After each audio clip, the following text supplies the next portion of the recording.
Okay, welcome back to the Southeast Asia Economies and Business Economics. I hope you enjoyed your holiday. Honeymoon is over and now we are back to reality. Today, we're going to talk about unemployment in Southeast Asia. Julien and Ellen will do a presentation on this topic. So, without further ado, please welcome Julien and Ellen. Time's yours, Julien, Ellen. Can you see the presentation? Okay.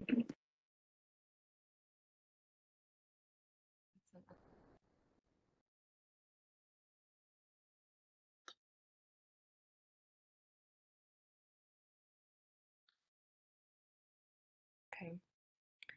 So welcome to our presentation. Our topic today is unemployment in Southeast Asia, and Julien and me will present this topic to you.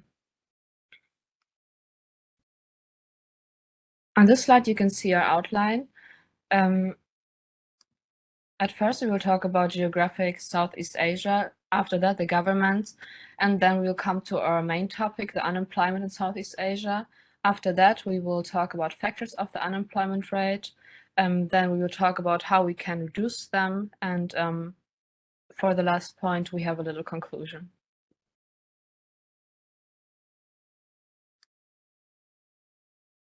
Southeast Asia is a large Asian region to the east of the Indian subcontinent and the south of China. It is divided into two parts, a continental projection and a chain of archipelagos to the south and east of the mainland. The Malay Peninsula, which stretches 700 miles southward from the mainland and insular Southeast Asia, is technically part of the mainland but shares many natural and cultural connections with the surrounding islands, serving as a link between the two regions. Cambodia, Laos, and Myanmar, Thailand, Vietnam, and the small city-state of Singapore at the southern point of the Malay Peninsula make the mainland Southeast Asia. Cambodia, Laos, and Vietnam, which constitute the eastern portions of the mainland, are often referred to as the Indo-Chinese Peninsula. Malaysia is divided into two parts, a mainland component of the Malay Peninsula and an island section of Borneo.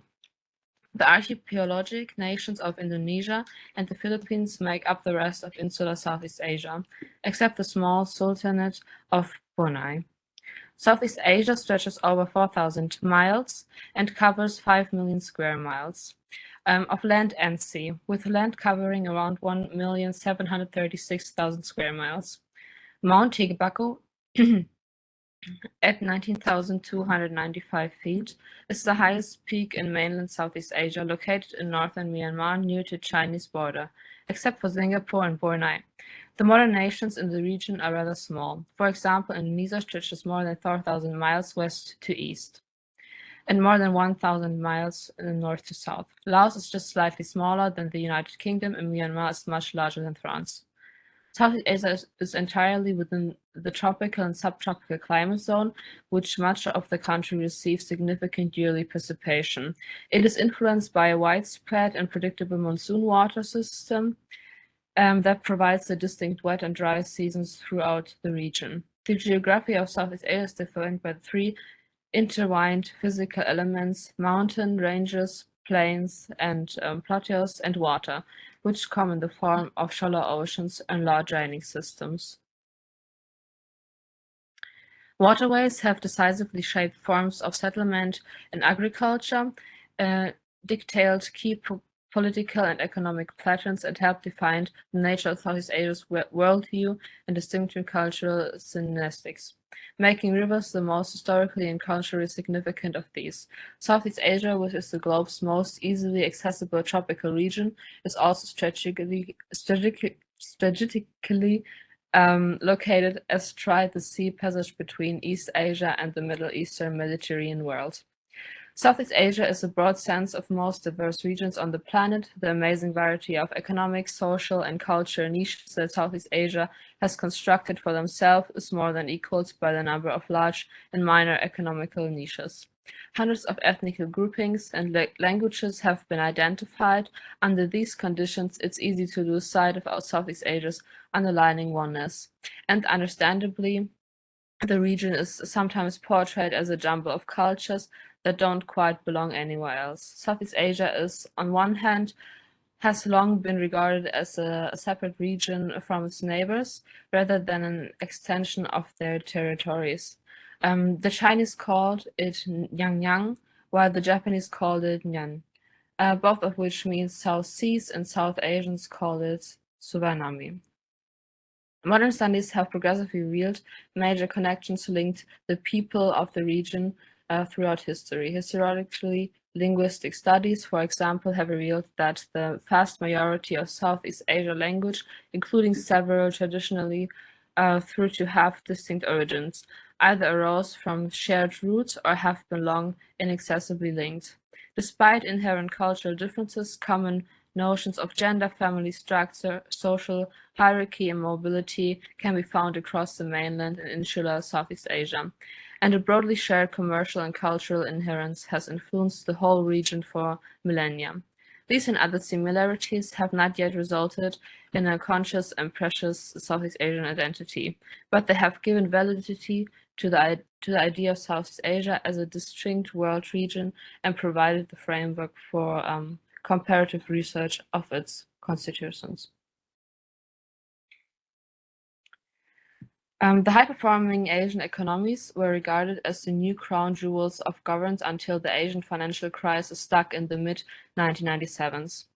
Good governance was recognized as a feature of the region's amazing economic achievements, with governmental institutions seem to be running incredibly effectively. However, a half-decade of turmoil, beginning with the financial crisis, followed by a severe recession of 1999, the continuing with the current harsh slowdown, has rendered this viewpoint unadoptably. The governance gains turned out to be exaggerated. When expansion slowed, institutions' flaws that has been disregarded during the miracle years reappeared. They were not the cause of the catastrophe on their own. However, a lack of the government accountability and transparency, chronism-based corruption, excessive central control, and indicator policy coordination of the highest level and almost certainly aggraved the crisis and could pose a significant barrier to future growth and stability. For years, the faults of social software, one of which was inadequate administration, were well recognized, yet they did not shatter confidence in the economy. The fault lines resembled the unusual signs of government failure: a lack of checks and balances, excessive regulations, outdated civil service standards, anti-competitive policies, rent-seeking, and a lack of prudential discipline enforcement. A poor IMF advice, Asian states applied budgetary brakes and withdraw liquidity from banks, of which exaggerated panic and economic distribution and made matters worse, and weakened domestic institutions, which were unable to provide coordination, guidance, and stimulated domestic demand.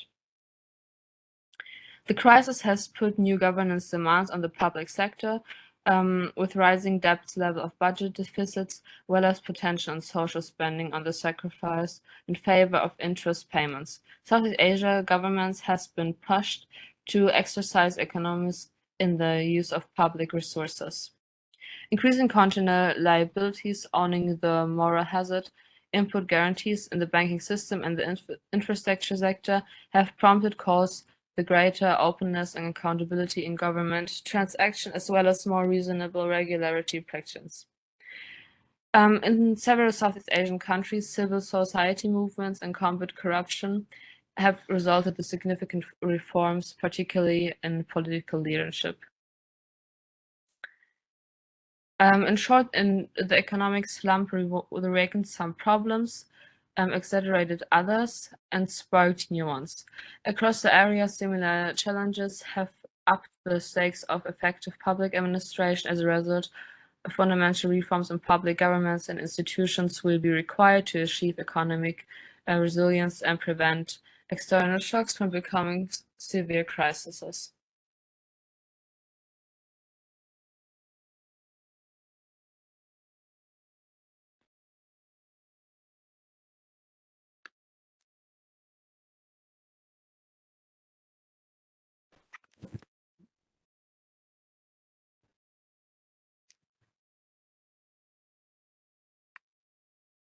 So now coming to the unemployment rate in Southeast Asia, the graphic shows the average of the unemployment in Southeast Asia for 2020 based on 11 countries. The average for the 11 countries was 3.36% in 2020. The highest value was in India, it was 8%, and the lowest value was in Cambodia, 0.33%. Unemployment levels in the Philippines has hovered around 2.5% for the past 5 years, and the significant surge in unemployment in 2021 is undoubtedly due to pandemic and consequent lockdown. In an effective national vaccination campaign, it could be implemented that the government plans to enhance labor market program and assist industry heavily hit by the pandemic, such as agriculture and tourism, which led to a recovery for the population. Tourism dependent Thailand's economy was also affected hard, with the GDP growth falling to 6.1% in 2021 from 2.3% in 2019, according to the ADB statistics. According to basic statistics from 2021, unemployment increased in lockstep from 0.7% to 0.1% in 2021. The tourist, manufacturing, and agriculture industry lost the most jobs. Although unemployment rates fell as Asian countries recovered from the worst of the pandemic in 2021 and 2022, many governments are emphasizing the need to eliminate unemployment in their COVID recovery plans through business support and worker retaining.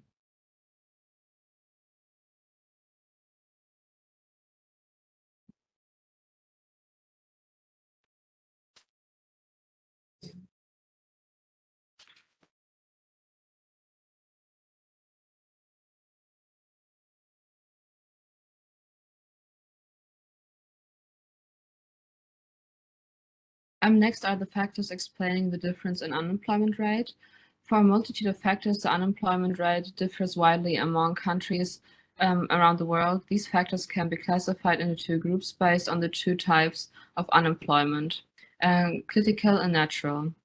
First, we will talk about the cyclical factors.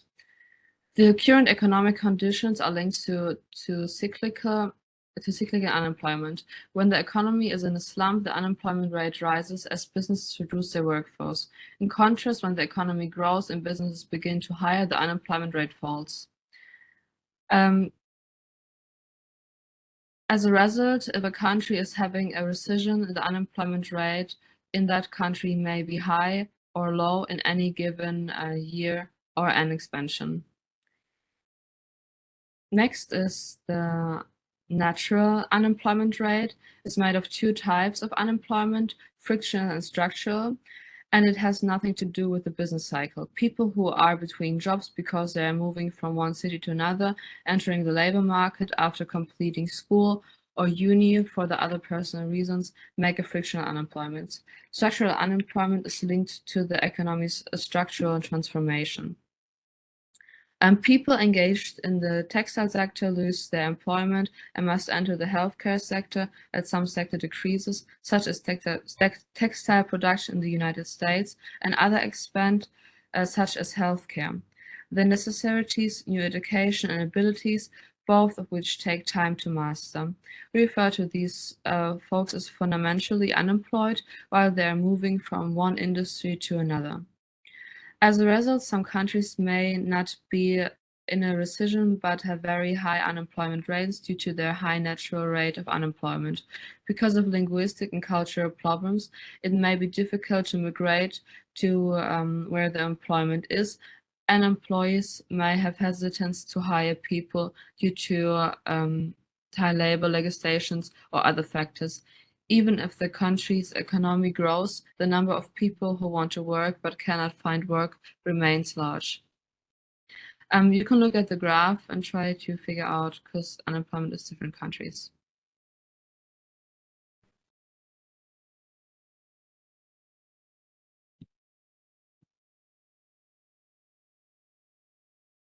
So now we're coming to how we can reduce unemployment. So the injection of flexibility into labor markets policy management could be this is to speed and ability of a labor market to respond to a change in the economy. And flexibility can refer to flexibility in terms of skills, location, number of work hours, pay arrangements, and so on.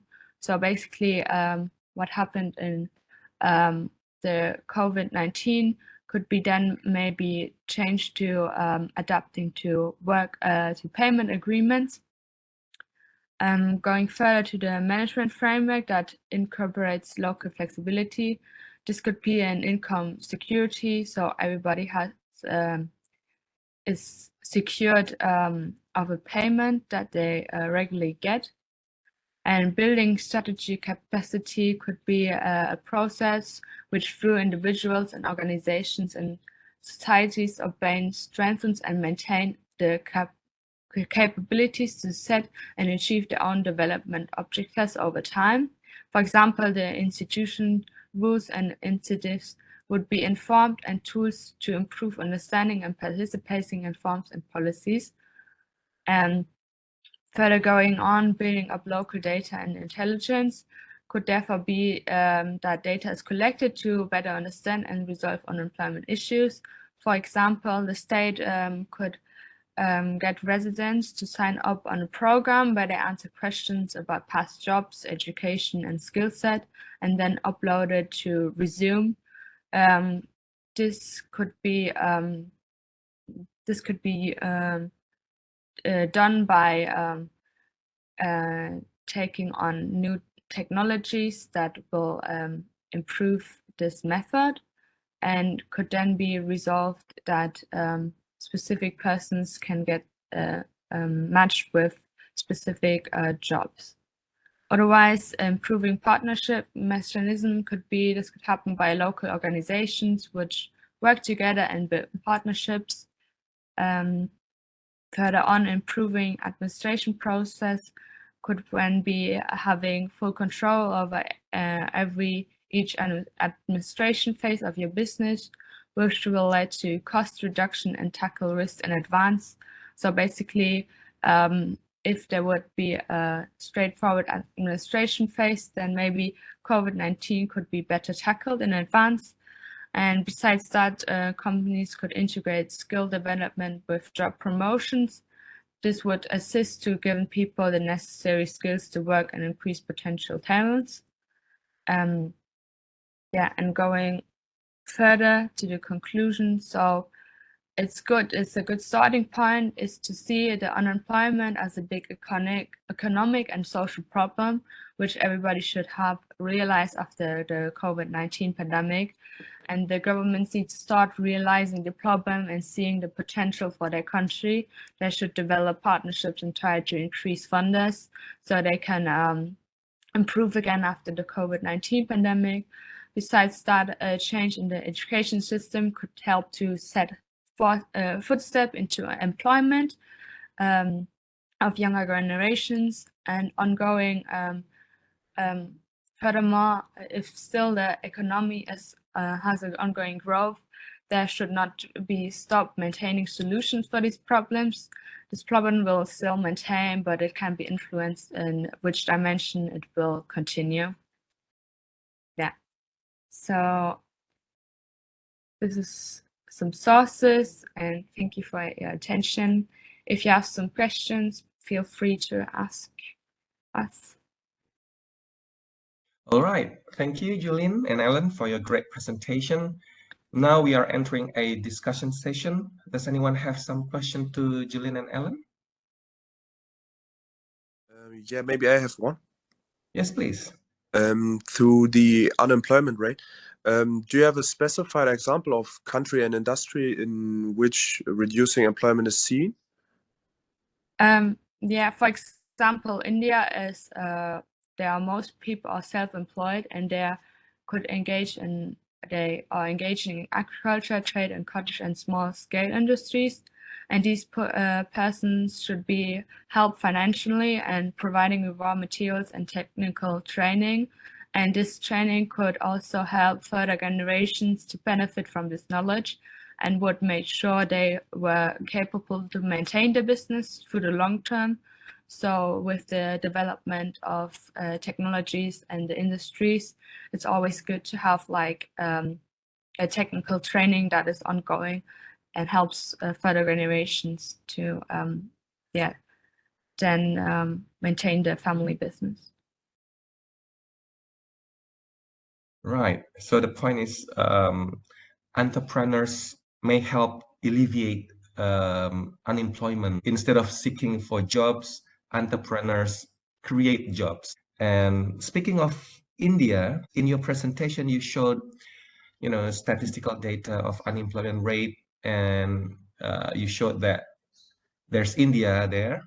I guess you need to exclude India since it is not in Southeast Asia, but India is in South Asia. So Brunei was the country in Southeast Asia with the highest unemployment rate last year. You showed your 2020 data, but I just checked the latest data in 2021 from the same source, World Bank, and Brunei was the the country ranked #1 in terms of unemployment rate. But Brunei is actually a wealthy country with a GDP per capita that is very close to Singapore's. Why do you think that happened? Why a wealthy country like Brunei, showed a high unemployment rate? What do you think, Julian and Ellen? I think it could be connected to the two different types of the unemployment rate, because we have the cyclical and the natural unemployment rate. And Brunei could be, there could be like a lot of people that have, they have like frictional or structural reasons why they don't have a job. So it's not connected to the government, and that's why it's still a very wealthy country. Yeah, you're right. This has something to do with types of unemployment. Could be because of some frictional structural types of unemployment that you just mentioned. But from my point of view, I think there's an indication of what we call institutional unemployment. I think you also mentioned this term, right? So institutional unemployment. So this type of unemployment results from long-term incentives in the economy. Brunei is rich of oil and some natural resources. The government doesn't impose income taxes, and the government provides subsidies and some social incentives or benefits to the people. So if you don't get a job, you are still, paid by the government and can survive. So imagine that these incentives, to some extent, often contribute to unemployment, and that's what we call institutional unemployment. You don't get job, you got paid, so you may decide not to work and focus to raise your family, something like that. So this may contribute to the high, unemployment rate that you showed in your presentation. Well then, Julian and Ellen, any other question, please?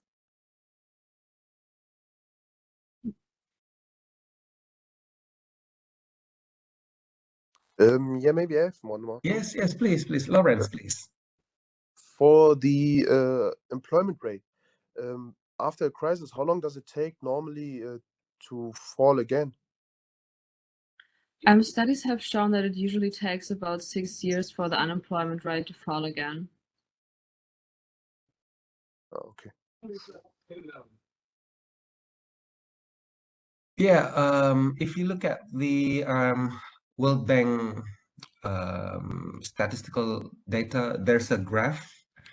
I think last night or 2 days ago, I checked some data.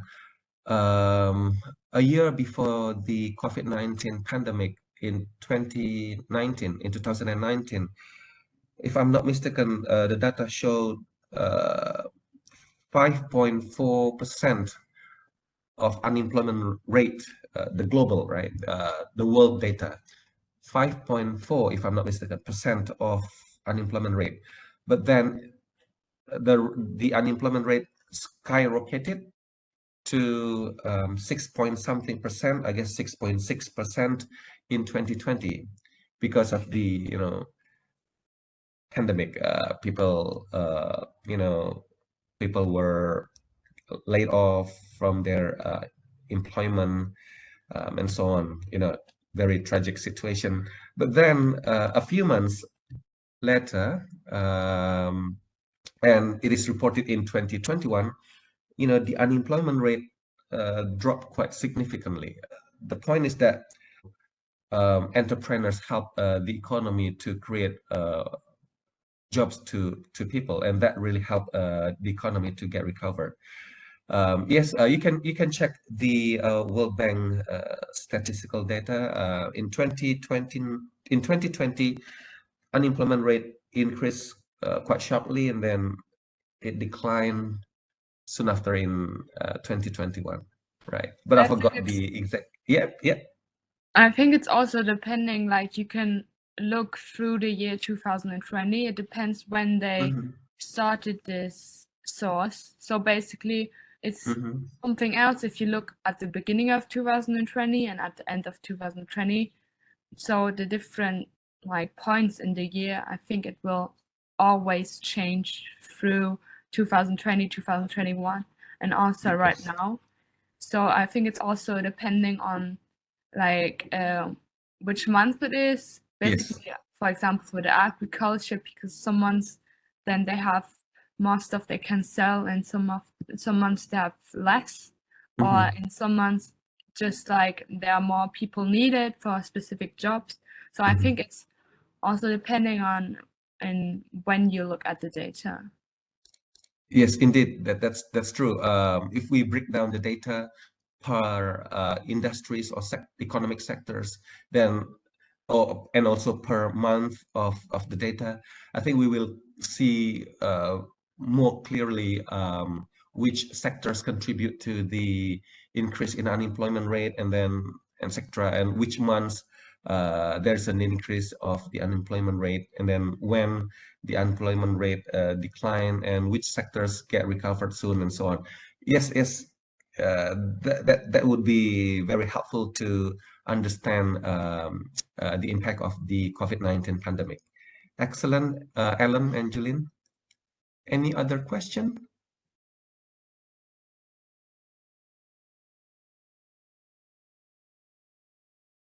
Anyone?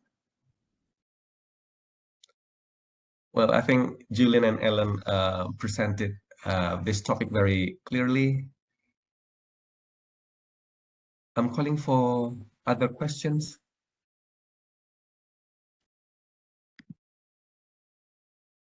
No? All clear? Right. Okay. Yeah. Before we end this meeting, I think I need to recap what Julian and Alan just presented. Yeah, this is very interesting topic, and all countries, regardless the size of the economy, developing, underdeveloped countries, they experience this unemployment. So unemployment is basically a situation when somebody who is actively searching for employment is unable to find work, right? So unemployment is usually measured by an unemployment rate, where Julian and Ellen showed from their presentation, and that is the number of unemployed people divided by the number of people in the labor force, right?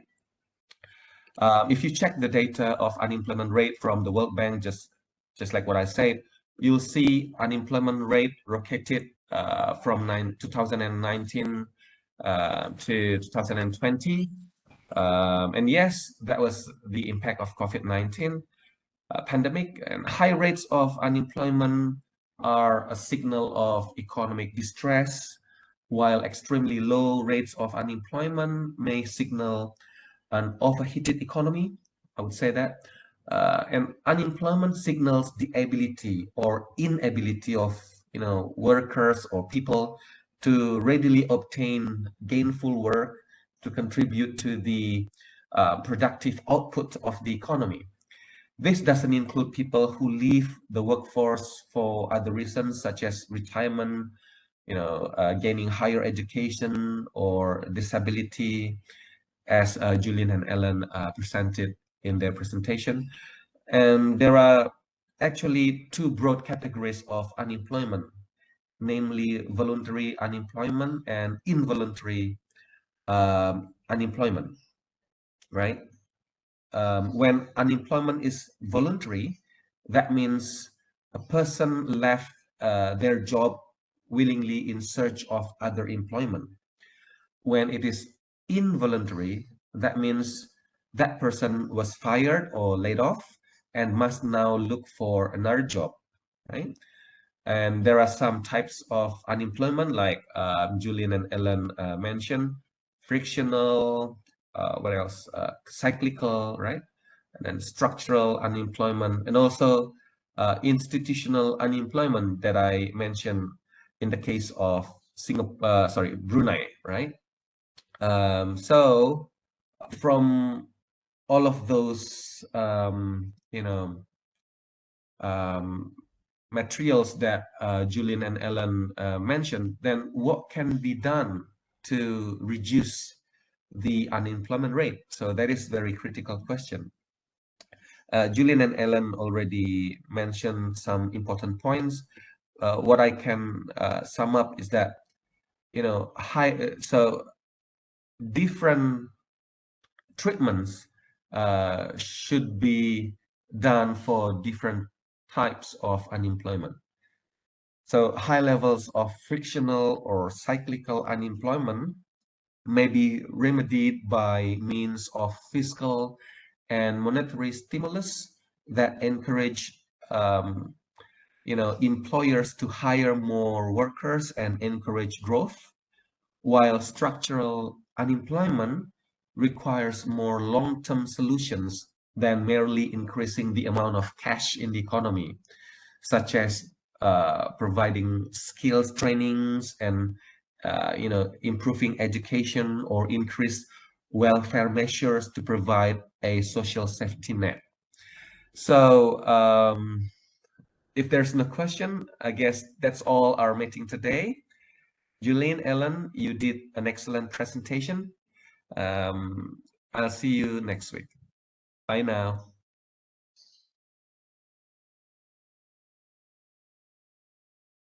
Bye. Bye. See you.